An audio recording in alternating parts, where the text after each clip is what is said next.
হরে কৃষ্ণের নাম নিতে কোনো দ্বিধাবোধ নেই, সবাইকে গাইতে হবে। কিন্তু আগে শুনেছি আপনারা গাইছেন না, সবাই মিলে হরে কৃষ্ণ করবো, নাম বলবো, ঠিক আছে? সবাই একসাথে হরে কৃষ্ণ হরে কৃষ্ণ, সবাই মিলে সবাই হরে কৃষ্ণ হরে কৃষ্ণ। আমি বলি লজ্জার কোনো কারণ নেই তো, সবাই গাইলে কি হবে? একটু সময় তো, সবাই মিলে হরে কৃষ্ণ হরে কৃষ্ণ, হরে রাম আরো একবার হরে কৃষ্ণ হরে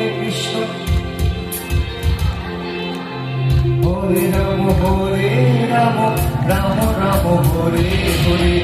এখনো সে গাথা গানে বাঁশি সুরে পাগলি, এখনো সে গাথা গানে বাঁশি সুরে পাগলি। অষ্টকবির শিরোমণি, অষ্টকবির শিরোমণি প্রভু সাজে। হরে কৃষ্ণ কৃষ্ণ কৃষ্ণ হরে হরে, হরে রাম রাম রাম হরে হরে। হরে কৃষ্ণ কৃষ্ণ